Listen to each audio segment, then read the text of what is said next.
मेरे YouTube channel math solution में आपका स्वागत है। यदि आपने अभी तक चैनल को सब्सक्राइब नहीं किया है तो प्लीज़ चैनल को सब्सक्राइब कर बेल आइकन का बटन जरूर प्रेस कर लें, जिससे कि गणित के किसी भी प्रश्न पर बनने वाली वीडियो अपलोड होते ही नोटिफिकेशन के द्वारा आप तक शीघ्र पहुँच जाए। कक्षा 10 प्रश्नावली 8.1 में प्रश्न संख्या 9 है। त्रिभुज ABC में जिसका कोण B समकोण है, यदि tan A बराबर 1/वर्गमूल 3 तो निम्नलिखित के मान ज्ञात कीजिए। एक त्रिकोणमितीय अनुपात आपको दिया है और त्रिभुज ABC में ये दिया है कि कोण B जो है वह समकोण है, 90 अंश का है। तो हम B मान रखते वक्त, B नाम रखते वक्त ध्यान रखेंगे कि वहाँ पर समकोण हो, और फिर ABC हम कैसे भी रख सकते हैं, A और C। तो इस प्रकार से हमने एक त्रिभुज बना लिया सबसे पहले। तो अब हमें दिया है tan A बराबर 1/वर्गमूल 3। तो इसकी सहायता से tan A के लिए हम लिखेंगे क्या होता है, लंब बट्टे आधार बराबर 1/वर्गमूल 3। तो इम्प्लाइज दैट हम एक ऐसा समकोण त्रिभुज खींचेंगे जिसमें लंब हमारा 1m हो, यानी m हो, और आधार 1m का मतलब m हुआ, वर्गमूल 3m हो। तो हमने एक त्रिभुज खींच लिया। तो कोण A है, तो इसके लिए लंब m हो गया और आधार हो गया वर्गमूल 3m। तो अब सबसे पहले हम तीसरी भुजा ज्ञात कर लेते हैं, क्योंकि हमें साइन कॉस की बात बाद में करनी है। तो साइन कॉस के लिए कर्ण आवश्यक होता है। तो समकोण त्रिभुज ABC में क्या पता है आपको, कर्ण का वर्ग बराबर आधार का वर्ग धन लंब का वर्ग। कैसे पता है, यह है बौधाइन पाइथागोरस प्रमेय से। तो कर्ण है AC का वर्ग, आधार है m का वर्ग, धन लंब है वर्गमूल 3m का वर्ग। बौधाइन पाइथागोरस में आप किसी को भी आधार या किसी को भी लंब ले सकते हैं, क्योंकि यह एक त्रिकोणमितीय अनुपात की बात नहीं हो रही अभी। तो m² धन 3 3 9 का वर्गमूल 3m² ही आएगा। तो AC² बराबर आ गया 4m²। तो इम्प्लाइज दैट AC अगर आप निकालेंगे तो 4m² का क्या आएगा, वर्गमूल। तो दैट मीन्स AC बराबर 2m।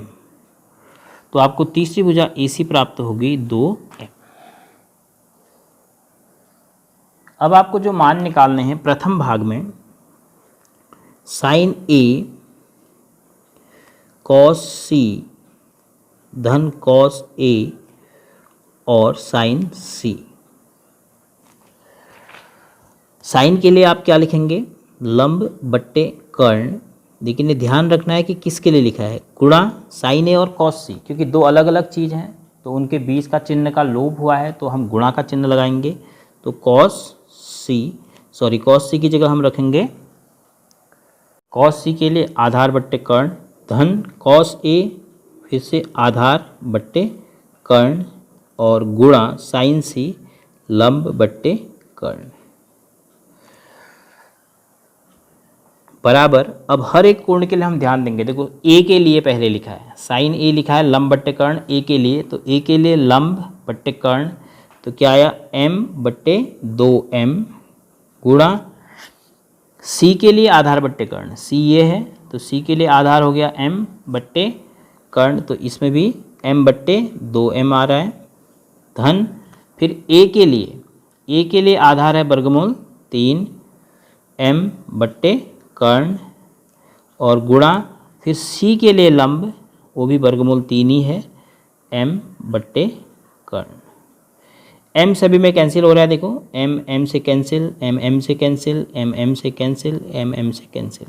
तो क्या बचा, 1। देखो m1 का m, m1 का m, तो 1 का 1 अंश में गुणा किया, बट्टे हर 2 दूनी 4, धन 3 3 9 की जगह देखो 9 का वर्गमूल होगा तो 3, क्योंकि 3 3 9 वर्गमूल के अंदर प्राप्त होगा, तो उसका वर्गमूल आ गया 3। तो 2 दूना 4, तो आप जोड़ेंगे तो 3 1 4/4 बराबर प्राप्त हुआ 1। तो अब इसी प्रकार आप दूसरे भाग को भी कर सकते हैं। दूसरे भाग में पूछा है कॉस ए कॉस सी ऋण साइन ए साइन सी का मान बताओ। अब त्रिभुज की हमारे पास तीनों भुजाएं हैं, तो हम कोई भी त्रिकोणमितीय अनुपात किसी भी न्यून कोण के लिए ज्ञात कर सकते हैं। तो कॉस ए के लिए आधार बट्टे कर्ण गुणा कॉस सी के लिए फिर से आधार बट्टे कर्ण। अब लेकिन इन दोनों को अभी हमने सोचना है कि देखो ए आधार ए के लिए है और ये सी के लिए है। तो साइन के लिए लंब बट्टे कर्ण, अभी ए के लिए लंब लिखा और अब सी के लिए लंब बट्टे कर्ण। मान रखते वक्त हम कोणों का ध्यान रखते हुए मान रखेंगे। तो सबसे पहले ए के लिए आधार बट्टे कर्ण, ए के लिए आधार वर्गमूल 3m बट्टे कर्ण 2m गुणा फिर सी के लिए आधार m बट्टे 2m ऋण फिर ए के लिए लंब m बट्टे 2m गुणा फिर सी के लिए लंब वर्गमूल 3m बट्टे 2m। तो m से m कैंसिल हो गया सब है, वैसे भी दोनों समान राशियां हैं। तो वर्गमूल 3 इक्का वर्गमूल 3 देखो m इक्का m यहाँ पर एक लिखा नहीं गया, तो वर्गमूल 3 इक्का वर्गमूल 3 बट्टे 2 दूनी 4 ऋण वर्गमूल 3 इक्का वर्गमूल 3 बट्टे 2 दूनी 4। तो दोनों को घटाया समान राशियां हैं तो शून्य प्राप्त। तो इस प्रकार हम त्रिकोणमितीय अनुपातों को निकालने के साथ साथ उनके बीच में किसी प्रकार की संक्रिया करके दे रखी है। जैसे यहाँ पर देखो साइन ए कॉस सी गुणा धन कॉस ए साइन सी को गुणा कर रखा है, ऐसे ही कॉस ए गुणा कॉस सी ऋण साइन ए गुणा साइन सी। तो हमें विभिन्न प्रकार के त्रिकोणमितीय अनुपातों के बीच संक्रिया करके दे रखा था, हमने उसका मान निकालना था। तो त्रिकोणमितीय अनुपात का हमें मान प्राप्त हो गया, तो हम उसको मान रख के हम किसी भी संबंध का मान ज्ञात कर सकते हैं।